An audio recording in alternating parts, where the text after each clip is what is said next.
We have a winner, the Alabama Crimson Tide, the winner of the 90th Iron Bowl, meaning that they will take on the Georgia Bulldogs in the SEC championship team. Our sports team is joining us live, Rosie Langello and Davis Baker, live on the field, on the plains. Rosie, Davis, what do y'all got?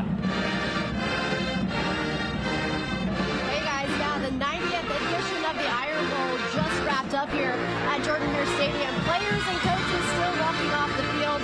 Alabama, the winners in this game, 27-20. Man, did Auburn make it exciting at the end, but Alabama pulls away and wins. Rosie, imagine that, a great Iron Bowl on the plains. It feels like that's always the case, but now Alabama has won 3 in a row here at Jordan-Hare Stadium, and it seems like they're always instant classics. Yeah, and Auburn was trying to spoil Alabama's postseason chances, but could not get it done. So Alabama now in the SEC championship game. Now let's show you the highlights of this exciting game. Let's roll them right now. We're going to start in the first quarter.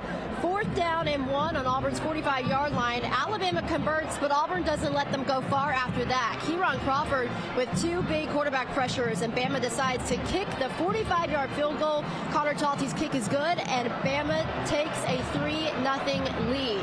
Less than 3 minutes left in the first quarter. Ty Simpson seeing the pressure, but he throws this just in time to see Zay Horton in the back of the end zone for the 6-yard score. Alabama up 10-0. Second quarter now. Bama using the ground game on this drive. It gets them into Auburn territory. The Tide then goes through the air to score. We've seen it once. Here it is again. Simpson to Zay Horton. 3-yard touchdown pass. Bama up 17-0.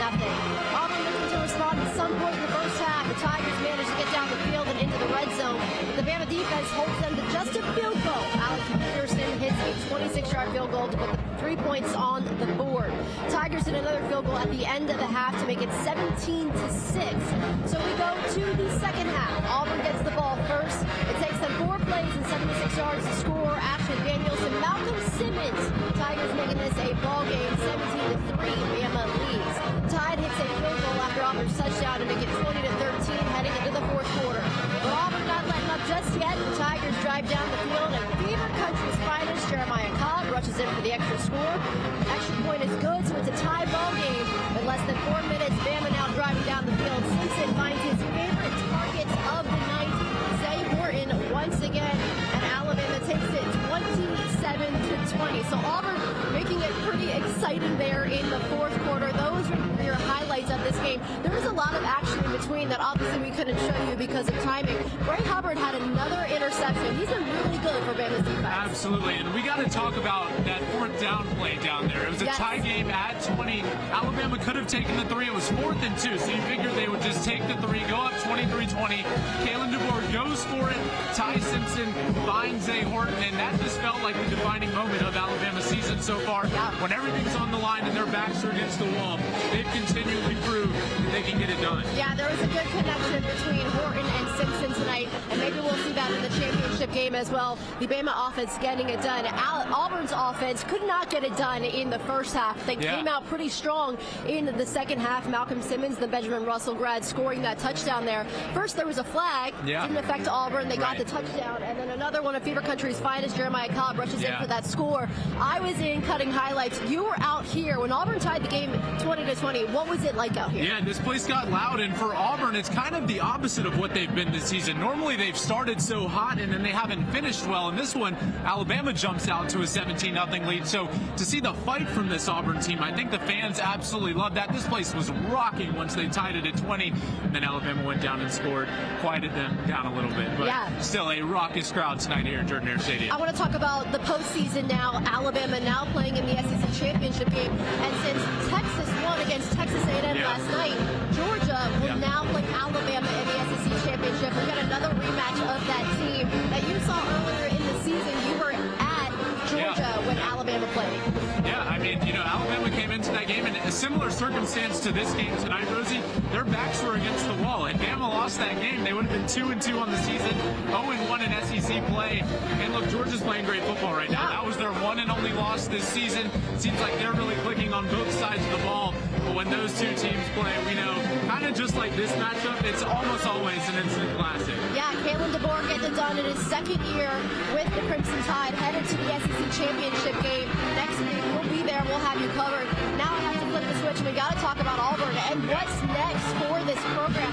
Obviously, you hear the band. Sorry that we're shouting at you right now, but there is a lot to talk about with this program and what they're going to do next at the head coaching position. Obviously, everyone has heard rumors this past week, especially in the last 24 hours, of who could be the head coach here on the Plains.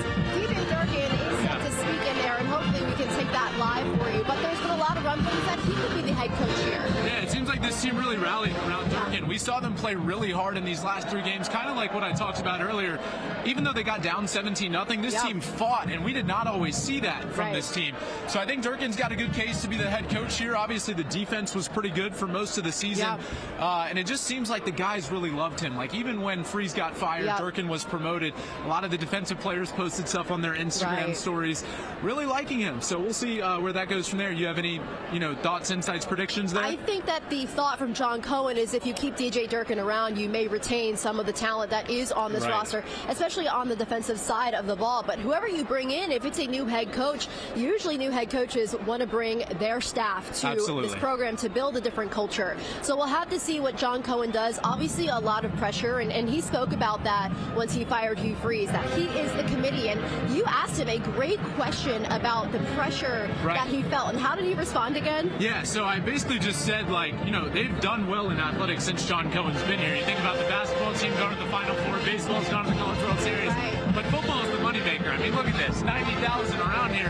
This is what brings people to Auburn. I just asked him how much pressure he feels, and he says he always wants to be great. He always feels that pressure, and he acknowledges that Auburn is overdue for big wins and for winning seasons here on the Plains. Yeah, second straight year of not making a bowl game, just reaching 5 wins. You can tell this program is not where they want to be, but we also have a program that is heading to another championship game in the Troy Trojans, and they made the Sun Belt Championship tonight, beating Southern Miss. And Jared Parker's second season as the head coach, he got his team in the title game happening on Friday against JMU. And for more on that, we're going to send it back into Simon.